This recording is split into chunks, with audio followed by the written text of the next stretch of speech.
In addition to 12 molecules of NADPH plus H plus, energy required for synthesis of 1 mole of hexose by C3 and C4 pathway is. अब C3 और C4 में उन्होंने ये लिख दिया है कि 12 मॉलिक्यूल्स NADPH के तो यहाँ पर चाहिए ही होते हैं, इसके अलावा ATP कितनी चाहिए होती है एक हेक्सोस बनाने के लिए। तो अगर हम बात करें सबसे पहले कैल्विन साइकिल के बारे में, कैल्विन और C3 साइकिल, तो कैल्विन और C3 साइकिल में क्या हो रहा है, जब एक CO2 एंटर कर रहा है तो उसके लिए यहाँ पर 2 ATP लग रहे हैं रिडक्शन स्टेप में एंड एक लग रहा है रीजनरेशन स्टेप में।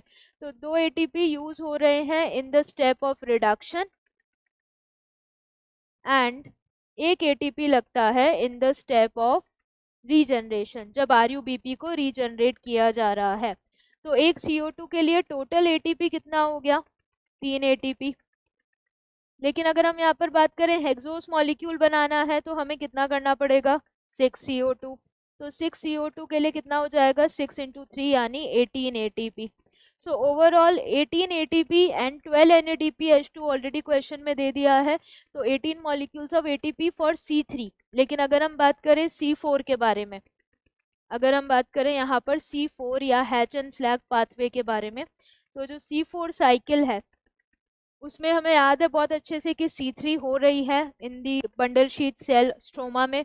तो C4 के अंदर एक तो C3 पाथवे हो ही रहा है, तो ये जो C3 पाथवे हो रहा है, इस C3 पाथवे के ये 18 ATP तो यहाँ पर आ जाएंगे, 18 ATP आ जाएंगे, 12 NADPH भी आ जाएंगे।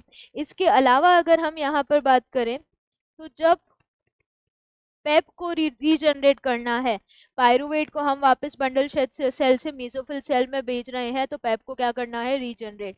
तो उस रीजनरेशन में भी हमें यहाँ पर 2 ATP और लग जाएंगे। तो हम यहाँ पर 6 टाइम साइकिल को चलाएंगे, तो 6 × 2 दैट इज 12 ATP। तो 18 + 12 यानी टोटल कितना हो गया, 30 ATP for C4 and 18 ATP for C3। तो 18 molecules of ATP in both, 30 in both नहीं, 18 and 30 बिल्कुल सही, 30 and 18 नहीं। पहले C3 का पूछा है तो 18 ATP, देन C4 का पूछा है तो 30 ATP। तो करेक्ट आंसर क्या है, C। ये जो 2 है ये यहाँ पर कब काम आ रहे हैं, in the regeneration step, regeneration step. तो करेक्ट आंसर यहाँ पर क्या हो जाएगा, ऑप्शन सी।